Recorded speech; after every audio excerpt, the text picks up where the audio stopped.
Oh my God. Have you ever been in an argument, dropped an absolute fact bomb, only for the other person to reply with something like, well, my grandma said so? And suddenly, that's supposed to be the end of the discussion. Game over. Grandma wins. Because clearly, all grandmas are ancient sages who cannot possibly be wrong, even when they think Wi Fi is powered by ghosts. Welcome to the dazzling world of logical fallacies, specifically the appeal to authority. This is when someone tries to prove a point, not by using evidence or logic, but by quoting someone they consider an authority, even if that authority has zero qualifications to speak on the topic. Sure, grandma might make a killer apple pie, but unless she's a Nobel Prize-winning physicist, I'm going to need a little more than her opinion on quantum mechanics or whether eating watermelon at night will make my kidneys explode. Now, don't get me wrong, authorities can be helpful. If a cardiologist tells you to cut back on the bacon, maybe listen.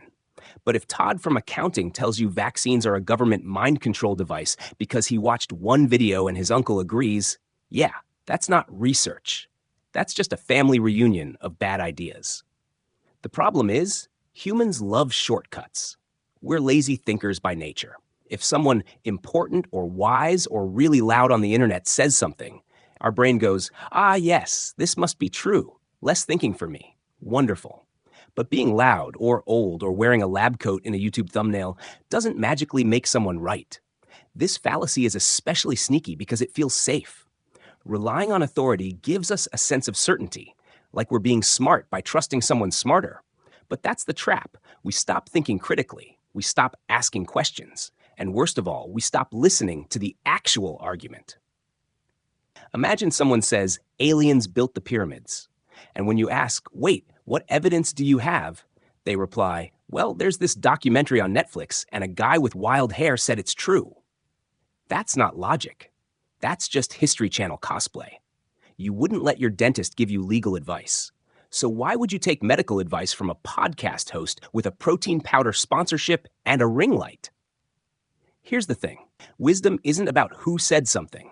It's about why it makes sense. Ask for the reasoning. Look for the logic. If it falls apart without the fancy title or the grandma halo, it probably wasn't solid to begin with. Because authority doesn't equal truth. And just because someone's older, louder, or has more Instagram followers than you, doesn't mean their opinion is carved into the stone tablets of eternal truth. So the next time someone ends an argument with, well, that's what my grandma says, maybe smile, nod, and ask, cool. But did grandma cite her sources? Because at the end of the day, blind trust is easy, but critical thinking is what actually keeps us from believing the earth is flat because some guy on TikTok said so while balancing a crystal on his forehead. Now I'll leave you with this. If we stopped trusting every self-declared expert and started asking why instead of who, how many of our beliefs would actually survive the test? Or more importantly, would your grandma still win every argument?